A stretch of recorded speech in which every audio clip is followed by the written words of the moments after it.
High court में नहीं चली बीमा कंपनी की चाल, पप्पू कार्की परिवार को मिला इंसाफ। वो आवाज जिसने पहाड़ की वादियों को जगा दिया था, वो सुर जो हर गांव के शादी ब्याह में गूंजते थे, आज भी गूंजते हैं। और वो चेहरा जिसे पूरे उत्तराखंड ने अपना बेटा कहा था। जी हां, बात हो रही है लोक गायक स्वर्गीय पप्पू कार्की की। आज उनकी कहानी फिर सुर्खियों में है, लेकिन इस बार किसी नए गाने की वजह से नहीं, बल्कि न्याय की जीत की वजह से। हाईकोर्ट में बीमा कंपनी की चाल फेल हुई और आखिरकार पप्पू कार्की के परिवार को अब 90 लाख रुपए से ज्यादा का मुआवजा मिलेगा। यह सिर्फ एक फैसला नहीं दोस्तों, यह एक कलाकार के सम्मान की वापसी है। 9 जून 2018 कुमाऊं की वादियों में उस दिन सूरज कुछ जल्दी डूब गया था। लोक गायक परवेंद्र सिंह कार्की उर्फ पप्पू कार्की, जो पहाड़ की मिट्टी में जन्मे थे और उसी मिट्टी की आवाज बन गए, वो अपने साथी और ड्राइवर के साथ गौनियारो हेड़ा खान से हल्द्वानी लौट रहे थे। लेकिन रास्ते में ग्राम मुरकुड़िया के पास एक मोड़ ने सब कुछ बदल दिया। कार अनियंत्रित होकर गहरी खाई में गिरी थी। मौके पर ही पप्पू कार्की और ड्राइवर की मौत हो गई थी। हादसे के बाद जैसे हर तरफ सन्नाटा पसर गया, क्योंकि पप्पू कार्की सिर्फ एक गायक नहीं थे, वो पहाड़ की आत्मा की आवाज थे। लेकिन उनके जाने के बाद उनका परिवार सिर्फ भावनाओं में ही नहीं, कानूनी लड़ाई में भी अकेला पड़ गया था। मृतक की पत्नी कविता कार्की और परिवार ने मोटर दुर्घटना दावा अधिकरण हल्द्वानी में वाद दायर किया। उन्होंने कहा कि पप्पू कार्की एक लोकप्रिय कलाकार थे। उनकी आय स्टेज प्रोग्राम्स, म्यूजिक एल्बम, सांस्कृतिक आयोजनों से होती थी। वो 18 अक्टूबर 2019 को अदालत ने अपना फैसला सुनाया। बीमा कंपनी को 90,000 से ज्यादा का मुआवजा देने का आदेश दिया गया। लेकिन कहानी यहां खत्म नहीं हुई थी। बीमा कंपनी ने यहां पर एक तरीके से इस पर अपना रिएक्शन दिया।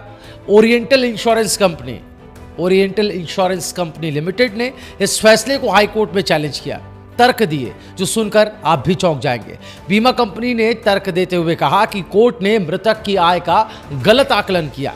आयकर रिटर्न हादसे के बाद दाखिल किए गए, इसीलिए उन पर भरोसा नहीं किया जा सकता।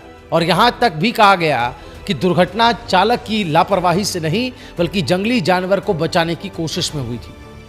वहीं मृतक के परिवार की ओर से कहा गया कि पप्पू कार्की के परिवार का पक्ष ये है कि जिन आयकर रिटर्न्स का हवाला दिया गया वो दुर्घटना से पहले के 3 वर्षों के 2015-16, 2016-17, 2017-18 के हैं। यानी ये दस्तावेज वास्तविक हैं और सिर्फ दाखिल करने की तारीख देखकर इन्हें खारिज नहीं किया जा सकता।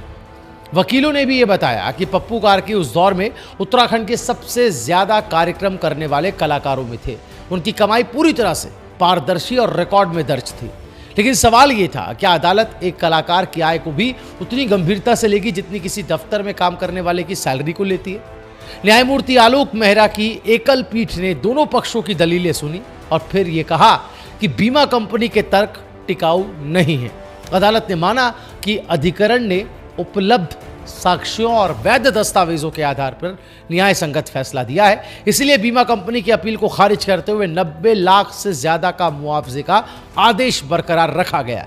यानी अब परिवार को मिलेगा वो हक जिसका इंतजार उन्होंने 7 साल तक किया। और इस फैसले के साथ ही एक बात फिर साबित हो गई कि न्याय भले देर से मिले, लेकिन मिलता जरूर है। उत्तराखंड में इस फैसले को सिर्फ कानूनी जीत नहीं, बल्कि एक कलाकार के सम्मान की वापसी के तौर पर भी देखा जा रहा है। पप्पू कार्की अब भले ही हमारे बीच नहीं है, लेकिन उनकी आवाज, उनका संगीत और अब ये न्याय का सुर, तीनों हमेशा गूंजते रहेंगे। क्योंकि ये फैसला सिर्फ रुपयों का नहीं है, बल्कि सम्मान और संवेदना का है। ये उस बेटे के नाम है जिसने उत्तराखंड को अपनी आवाज का गहना पहनाया, और उस परिवार के नाम जिसने हार नहीं मानी। अगर आपको भी लगता है कि ये फैसला सिर्फ एक परिवार का नहीं, पूरे उत्तराखंड की जीत का है, तो इस वीडियो को लाइक कीजिए, कमेंट कीजिए और शेयर कीजिए, ताकि हमारे चैनल पर इस तरह की अपडेट्स आप देख पाएं। इसके लिए चैनल को सब्सक्राइब करना ना भूलें।